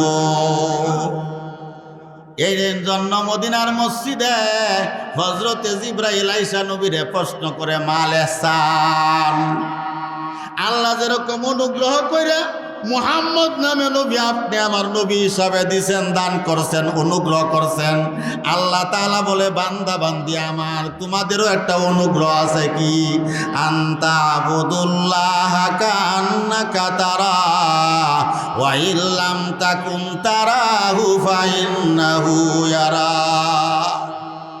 ও আমার বান্দা বান্দিরা, যখন নাকি তুমি নামাজে দাঁড়াও, তখন তুমি মনে করো আমি আল্লাহ তোমার সামনে হাজির। যদিও তোমরা দেখতেছ না, আমি যে তোমাদেরকে দেখতেছি, এই মনে করিয়া যখন নামাজ পড়বা, তোমার নামাজের মুসাল্লারা আমার আরশে আজিমের থেকে বেশি দামি হয়ে যাবে। এই জন্য বন্ধুগণ, আল্লাহ রাব্বুল আলামিন বলেন, ফালিয়াবুদু রাব্বা হাযাল বাইত আল্লাযী আত'আমাহুম মিন জু' ওয়া আমানাহুম মিন খাউফ। হে আমার বান্দা বান্দিরা, তোমাদের জন্য উচিত তোমরা আমি রবের ঘরে ইবাদত করো। রবের ঘর কোনটা? মসজিদ। কোনটা? মসজিদ। আল্লাহ বলেন কিসের জন্য ইবাদত করবা? কিসের জন্য ইবাদত করবা? কেন? আল্লাহ তাআলা বলেন আল্লাযী আত'আমাহুম মিন জু'। যখন তোমাদের ক্ষুধা লাগে, রুটি খাইতে তুমি ভালোবাসো, আরেকজনে পোলাও খাইতে ভালোবাসে, আরেকজনে খিচুড়ি খাইতে ভালোবাসে, আমি আল্লাহ যার যার রুচি সম্মত খানা সময় মতো তার সামনে হাজির করে দেব। আল্লাহ রাব্বুল আলামিন বলেন তোমরা তো কামাই গুরজান করে খাও, আমার এমন কিছু প্রাণী আছে, এমন কিছু হিংস্র প্রাণী আছে, পশু পাখি আছে, সকালবেলা বাসার থেকে খালি পেটে বাইর হয়, সন্ধ্যাবেলা আমি আল্লাহ ওই পশু পাখির রুচিসম্মত যার যে খানা, এই খানা দিয়া পেট ভর্তি কিয়া তার বাসায় আমি ফিরাইয়া দে। আল্লাহ রাব্বুল আলামিন বলেন সমুদ্রের নিচে পাথরের সাথে কোনো প্রাণী না খায়া যদি তার পেট গঠন দেয়, এই গঠনের শব্দটা আমি আল্লাহর কুদরতি কানে প্রবেশ করে ওই মাছের জন্য, ওই প্রাণীর জন্য পানির নিচে আমি তার খানার ব্যবস্থা করি। এই জন্য আল্লাহ বলেন ফালিয়াবুদু রাব্বা হাযাল বাইত। তোমাদের জন্য সমীচীন হইল তোমরা আমার ঘরে ইবাদত করবা। যখন খানার সময় হয় আমি খানা দেই, আর যখন তোমার বিবি বাচ্চা ঘুমায় তখন আমি তোমাকে আরামের ঘুম দেই, রাত্রিবেলা আরামের ঘুম দেই। আল্লাহ রাব্বুল আলামিন বলেন এই জন্য আমি বলবো তোমাদের জন্য উচিত হইল তোমরা আমার ঘরে ইবাদত করবা। আল্লাহর বান্দা যখন আজান শুনিয়া মসজিদের দরজায় এসে বলে আল্লাহুম্মা ইফতাহলি আবওয়াবা রাহমাতি, মাবুদ আমি গুনাহগার, গুনাহ আমার বেশুমার, শয়তানের পিছনে দৌড়ি গুনার কূপেতে পড়ি, হইয়া আমি বেকেরার।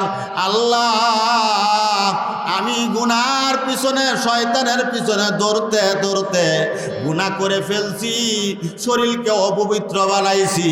তোমার ঘর পবিত্র, তোমার ঘরের দরজায় আসছি, তোমার রহমতের দরজা আমার জন্য খুলে দাও।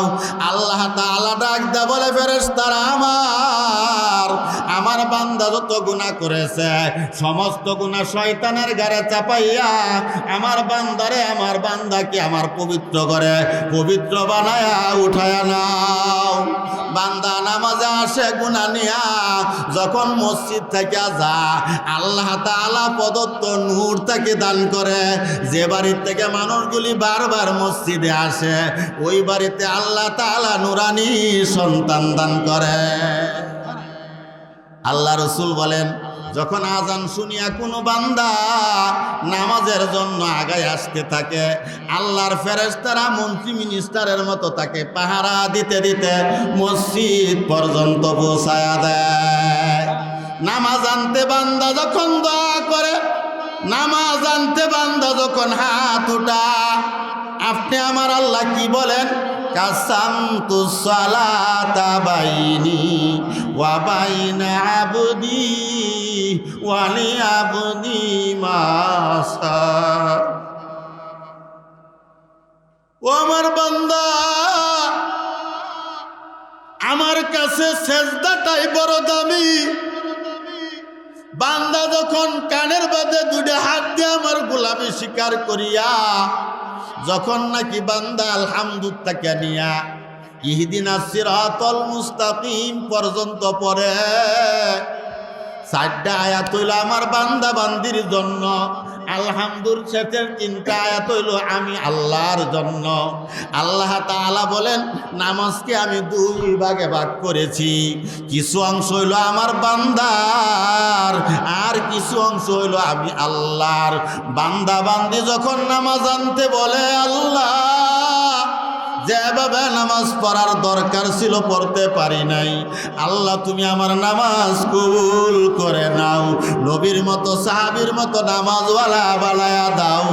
আল্লাহ তাআলা বলে বান্দা আয় আমার বুকে আয়, তুই সিজদাকারী হিসাবে তোরে আমি মাফ করে দিলাম, তোকে আমার কুদরতের জানুর উপরে উঠাইয়া দিলাম, তোকে আমার কুদরতের বুকে জড়াইয়া দিলাম।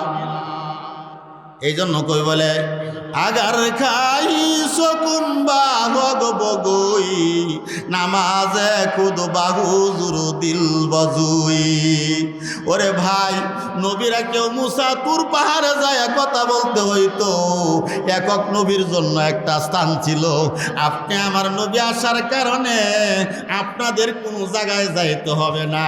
যখন নামাজে দাঁড়ান, এই নামাজ আনতে যা কিছু বলবান আল্লাহ তাআলার কাছে ডাইরেক্ট কবুল হয়ে যায়। আল্লাহ রসুল বলেন, তোমাদের বাড়ির সম্মুখে যদি একটা নদী থাকে, এই নদীতে যদি দিয়ে তুমি 5 বার দৈনিক গোসল করো, তোমাদের কি শরীরে ময়লা থাকিতে পারে?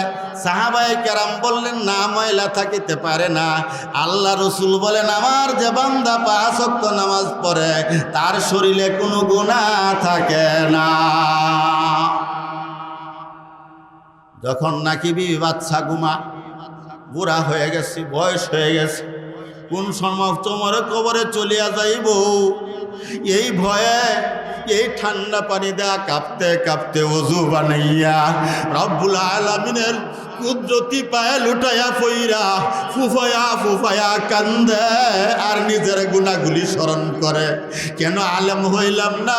কেন বলো ইবাদতকারী হইলাম না? কত হারাম খাইলাম, হারাম দৃষ্টি করলাম, হারাম রাস্তায় চললাম। আল্লাহ তুমি বিনে তো আমার ক্ষমা করার কেউ নাই। এই গোপন রাত্রিতে, অন্ধকার রাত্রিতে বান্দা যখন এরকম ফুফায়া ফুফায়া ছোট বাচ্চার মতো কান্দে, আল্লাহ রাব্বুল আলামিন বলেন, বান্দা আর কান্দিস না, তোর পিছনের গুনাহগুলি আমি আল্লাহ মাফ করে দিলাম। এই জন্য ভাই, নামাজ হইল মুমিনের জন্য বড় হাতিয়ার, বড় হাতিয়ার। এই নামাজ পড়লে দেখবেন যারা ওলি হইছে নামাজের দ্বারাই ওলি হইছে, নামাজ ছাড়া ওলি হওয়া যায় না। আব্দুল্লাহ ইবনে মুবারক রাহমাতুল্লাহি আলাইহি রাত্রিবেলা ছাদের উপরে গরম সিজনে, তখন তো আর ফ্যান ছিল না, কারেন্ট ছিল না, উনি এরকমভাবে রাত্রিবেলা ছাদের উপরে দাঁড়াইয়া কোরআন তেলাওয়াত করতেন, নামাজ পড়তেন। আর এক কামার দিনের বেলা প্রখর রৌদ্রের কারণে গরমের কাপড়ে সে কামারের কাজ করতে পারতো না, কিন্তু তার এই কামারের রুমের থেকে আব্দুল্লাহ ইবনে মুবারককে দেখা যাইতো। এই কামার ব্যক্তি যখন নামাজের আজান হইতো হাতুড়ি সারিয়া দা নামাজ পড়তো, আর রাত্রিবেলা আব্দুল্লাহ ইবনে মুবারকের দিকে তাকাইয়া তাকাইয়া বলতো, আল্লাহ আমার এই যে জাতি কামার বানাইছ, আমার তো আব্দুল্লাহ ইবনে মুবারকের মতো বড় আলেম বানাও নাই, আল্লাহ কোরআন পড়ার তো আমাকে তৌফিক দাও নাই। আল্লাহ যদি তুমি আমার আলেম বানাইতা, আমি আব্দুল্লাহ ইবনে মুবারকের থেকে বেশি ইবাদত করতাম। আব্দুল্লাহ ইবনে মুবারক রাহমাতুল্লাহি আলাইহি ইন্তেকাল করার পরে উনার এক বন্ধু 6 মাস পরে স্বপ্নে জিজ্ঞাসা করে, ওগো আব্দুল্লাহ ইবনে মুবারক আপনার কি অবস্থা? দেখলেন জান্নাতের ভিতরে উনি ঘোরাফেরা করতেছে। এইবার বলতেছে, বন্ধু গো, আল্লাহ তাআলা তোমাকে তো দেখা যায় জান্নাত দান করছে, জান্নাতের ভিতরে তুমি ঘোরাফেরা করতেছ। আব্দুল্লাহ ইবনে মুবারক বলেন, ও ভাই, তুমি আমার জান্নাত দেখে তোমার ঈর্ষা হইতেছে, আমার থেকে বড় জান্নাত পাইছে আমার পড়শি কামার। সুবহানাল্লাহ বলবেন না? জোরে বলবেন না সুবহানাল্লাহ? আব্দুল্লাহ ইবনে মুবারককে জিজ্ঞাসা করা হইল, কিসের জন্য সে এত বড় জান্নাত পাইছে? যে এই কামার রাত্রিবেলা সে কামারের কাজ করত, আমার দিকে তাকাইয়া মাওলার দরবারে দোয়া করত, আল্লাহ তাআলা তার মনের চাহিদাকে পূরণ করিয়া, এই জন্য আমি আব্দুল্লাহ ইবনে মুবারকের থেকে বড় জান্নাত এই কামারকে আল্লাহ দান করেছেন। হযরত উমর রাদিয়াল্লাহু তাআলা আনহু সারাদিন রাষ্ট্রীয় কাজ করতেন, সারাদিন রাষ্ট্রীয় কাজ করতেন। রাত্রিবেলা হইলে নামাজে দাঁড়াইতেন। হযরত উমর রাদিয়াল্লাহু তাআলা আনহু তাহাজ্জুদের নামাজ পড়তেন, একটু সূরা কেরাত জোরে জোরে পড়তেন। ওই হযরত উমর রাদিয়াল্লাহু তাআলা আনহু, হযরত উমর রাদিয়াল্লাহু তাআলা আনহু, আপনি আমি জানি হযরতে সুলাইমান আলাইহিস সালাতু ওয়াস সালামকে আল্লাহ রাব্বুল আলামিন শুধু বাতাসের উপরে রাজত্ব দান করেছিলেন, জিন পরীর উপরে রাজত্ব দান করেছিলেন। আর হযরত উমর রাদিয়াল্লাহু তাআলা আনহুকে 4 জিনিসের রাজত্ব আল্লাহ দান করেছিলেন। একবার উমর রাদিয়াল্লাহু তাআলা আনহু বসা, এমন সময় জমিনের ভিতরে ভূমিকম্প আরম্ভ হয়েছে। হযরত উমর রাদিয়াল্লাহু তাআলা আনহু জমিনকে লাথি দিয়া বলেন, জমিন, ওই জমিন থামিয়া যা, আমি তোর উপরে কোনো অবিচার করি নাই, জুলুম করি নাই। সাথে সাথে জমিনের ভূমিকম্প থামিয়া গেছে। এক সাহাবী আইসা বলতেছে, হুজুর, মদিনার গুহার থেকে আগুন বাইর হয়েছে, মদিনাবাসীকে পুড়ে শেষ করে দিবে। হযরত উমর রাদিয়াল্লাহু তাআলা আনহু তামিমে দাঁড়িয়ে সাহাবীকে বললেন, এই কাপড়টা নিয়ে যাও। ওই কাপড়টা নিয়ে গিয়া 2 রাকাত নামাজ পড়িয়া আগুনকে কাপড়ের দ্বারা বাড়ি আরম্ভ করো। ওই তামিমে দাঁড়িয়া 2 রাকাত নামাজ পড়িয়া যখন নাকি আগুনকে বাড়ি আরম্ভ করছে, বাড়ি খাইতে খাইতে যে গুহার থেকে আগুন বাইরে ছিল, সেই গুহার ভিতরে ঢুকিয়া গেছে। হযরত উমর রাদিয়াল্লাহু তাআলা আনহু দেখলেন যে সারিয়া বাহিনীর কি অবস্থা, খুব খারাপ অবস্থা, কোথায় তাদের নিরাপদ হবে, ওরা ব্যস্ত। আসরের নামাজের পরে উনি বললেন, ইয়া সারিয়াতু আল জাবাল, 1500 মাইল দূরে ওই সারিয়া বাহিনী শুনলো, তারা পাহাড়ে আশ্রয় নিল। এসে এলাকায় আসার পরে সাহাবায়ে কেরাম জিজ্ঞাসা করলেন, এমুক দিন খলিফাতুল মুসলিমিন তোমাদেরকে সম্বোধন করিয়া বলছিল, তোমাদেরকে সম্বোধন করিয়া বলছিল, তোমরা কি আওয়াজ শুনছো নাকি? তারা বলছে, আল্লাহর কসম করিয়া বলি, খলিফাতুল মুসলিমিন যত জোরে আওয়াজটা বলছিল, আমরা এত দূরের থেকে এতটুক আওয়াজই শুনতে পাইছি। হযরত উমর রাদিয়াল্লাহু তাআলা আনহুর কাছে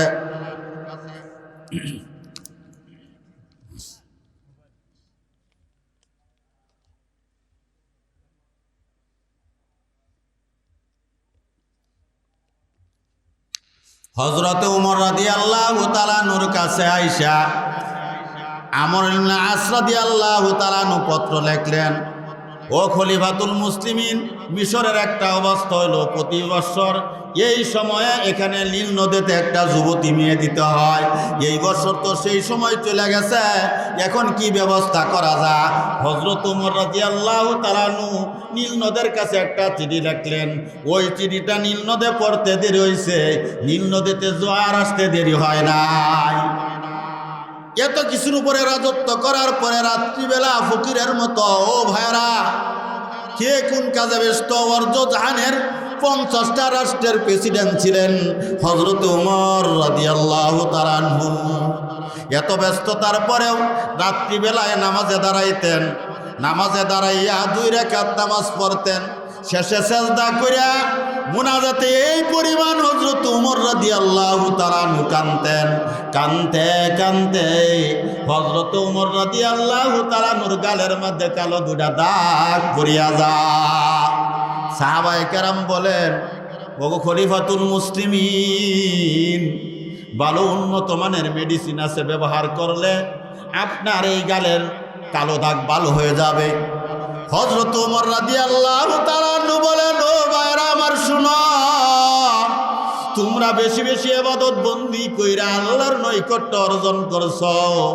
আমি উমরের এত বড় দায়িত্ব আল্লাহ দিয়েছে, কিন্তু সেই দায়িত্ব কত অবহেলা করতেছি।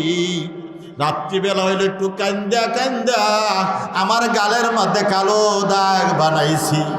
আল্লাহ তাআলা যদি কিয়ামতের মাঠে জিজ্ঞাসা করে, উমর রে, তুমি আমার জন্য কি নিয়ে আসছো?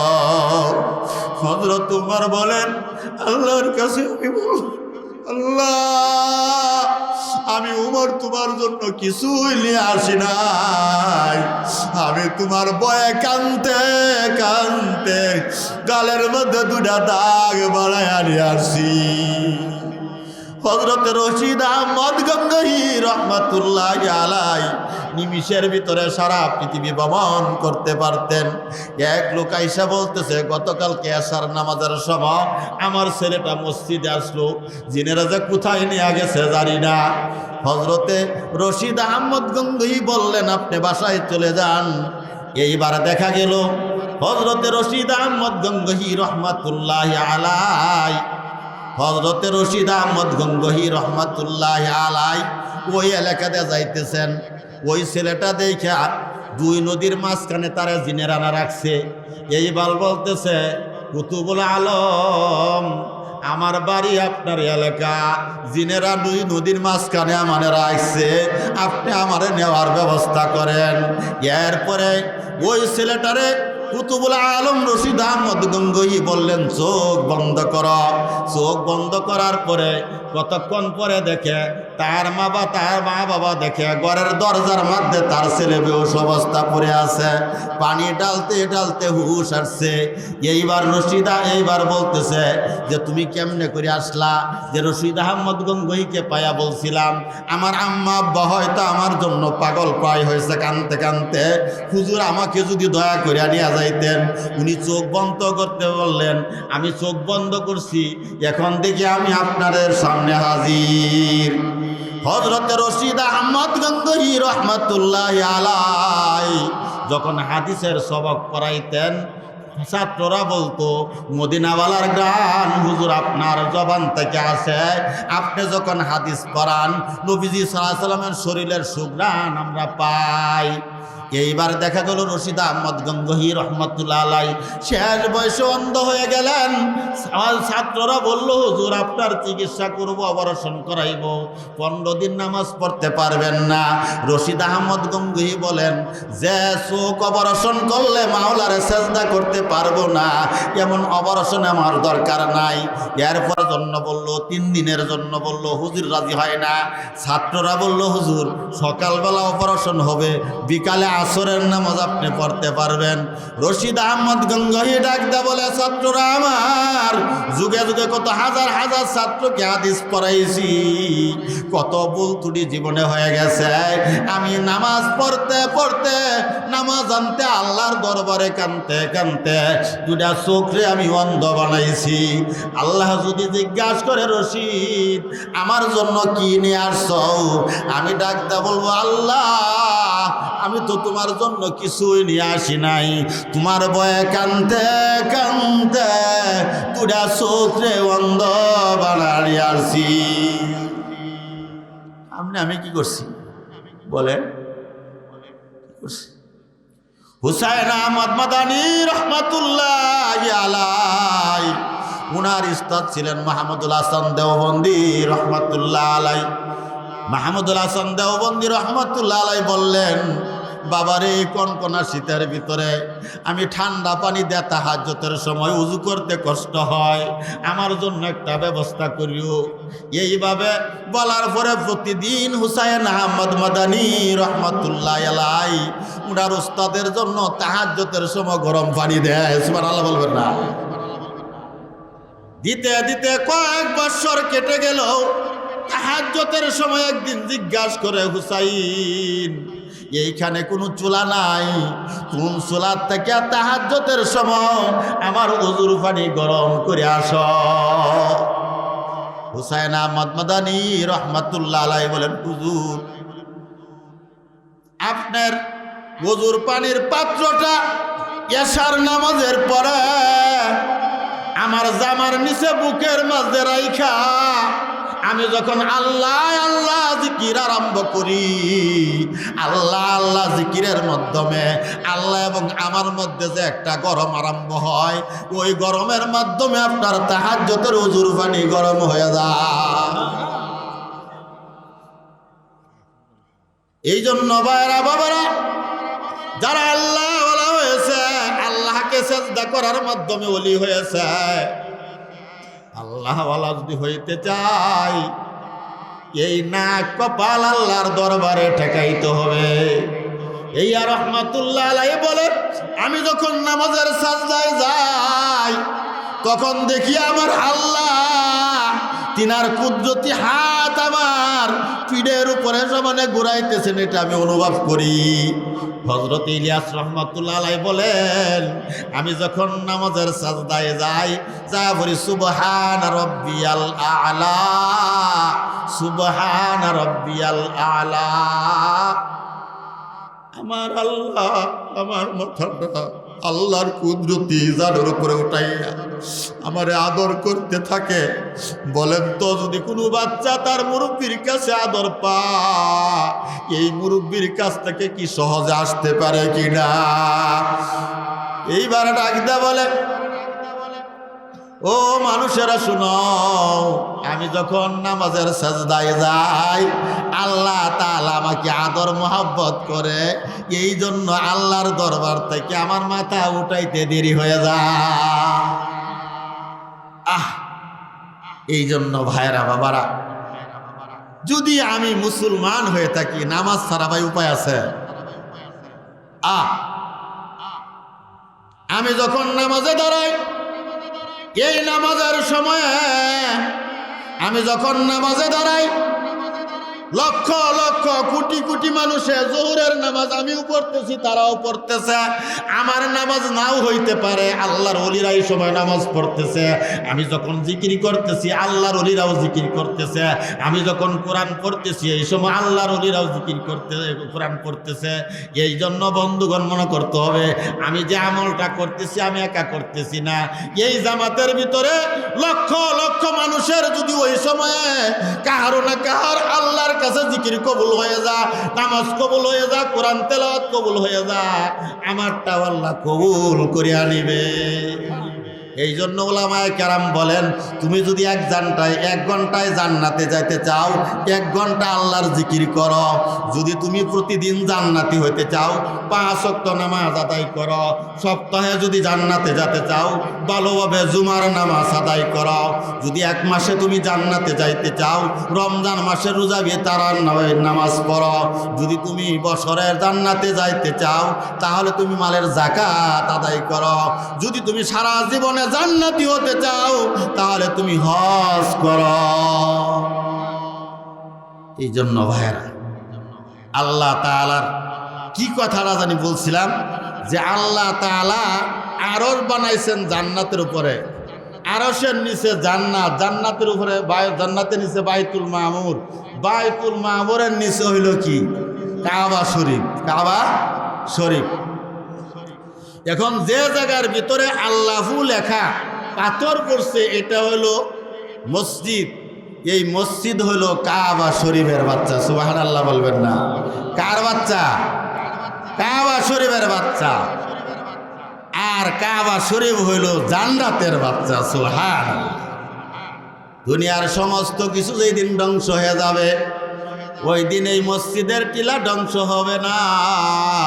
আল্লাহ রব্বুল আলামিন ডাইকা ডাইকা বলবে, ওরে মসজিদের টিলা, আমার আদেশ পাওয়ার পরে সব কিছু ধ্বংস হয়ে গেল, তুমি মসজিদের টিলা কেন ধ্বংস হও নাই? মসজিদের টিলা বলবে, আল্লাহ,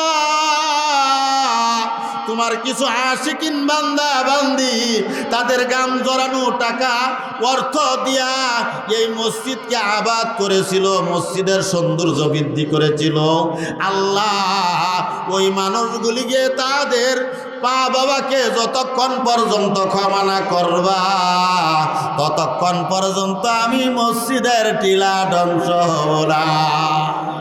জুড়ে সুবহানাল্লাহ আসে না? নির্বাচনে কইবেন, তাই না?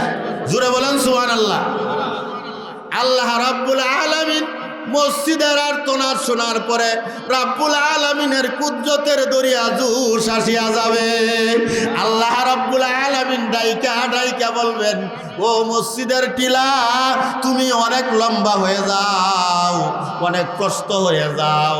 এই এলাকার ভিতরে যত মানুষ ওই তোমার জন্ম নেওয়ার পরে তাইকা যারা দান খয়রাত করছে, সময় মতো তোমাকে সাজদা করছে, তোমার ভিতরে কপাল ঠেকাইছে, ওই মানুষগুলিরে তোমার ভিতরে প্যাসেঞ্জার হিসাবে ভর্তি করে নাও।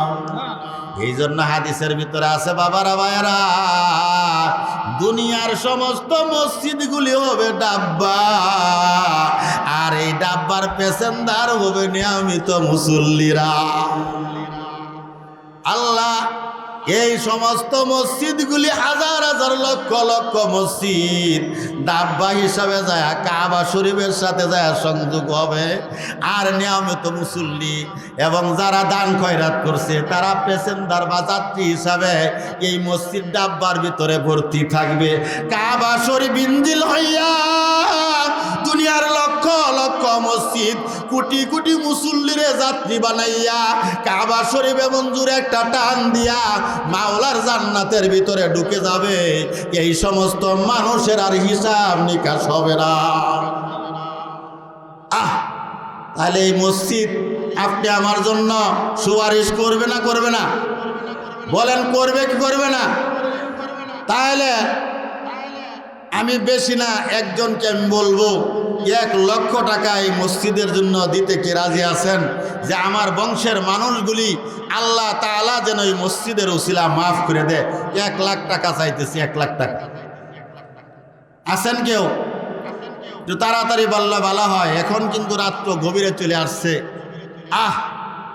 কি মাস জানি? রজব মাস। কি মাস? রজব মাস হইল আল্লাহর মাস, শাবান মাস হইল নবীর মাস, রমজান মাস হইল বান্দার মাস। আল্লাহর মাসে যারা নাকি আল্লাহর কাছে হাত ওঠা, আল্লাহ কয় আমি খালি হাতে ঘুরা দিতে লজ্জা পাই, রজবের উসিলা আমি আমার বান্দা বান্দিকে মাফ করিয়া দে। এই জন্য ইনশাল্লাহ 1,50,000 20,000 কে কতটুকু পারেন ইনশাল্লাহ তাড়াতাড়ি বললে ভালো হয় ভাই, দয়া করে একটু বলেন, তাড়াতাড়ি বলেন ইনশাল্লাহ। বলেন না ভাই? এর সে ফজিলত আর কিছু আমি বলতে পারতেছি না, যে আল্লাহ তাআলার কাছে এই মসজিদ আপনি আমার জন্য সুপারিশ করবে, দোয়া করবে, প্যাসেঞ্জার হিসেবে ভর্তি করিয়া আপনি আমাকে ডাইরেক্ট জান্নাতে চলে যাবেন। এই জন্য আল্লাহ বলেন ইন্না আউয়ালা বাইতি উযিয়া লিন-নাস লাল্লাযী বিবাক্কাতা মুবারাকাও ওয়া হুদাল লিল আলামিন। আসমানের নিচে জমিনের উপরে আল্লাহ তাআলা একটা ঘর রাখছেন কাবা শরীফ। এই কাবা শরীফের বাচ্চা হইল মসজিদ। এই কাবা শরীফ ইঞ্জিল হইয়া মসজিদগুলি ডাব্বা স্বরূপ এবং এই প্যাসেঞ্জারগুলি নিয়া মাওলার জান্নাতের ভিতরে ওই দিন ঢুকিয়া যাবে। তাদের কোনো আর হিসাব নিকাশ হবে না।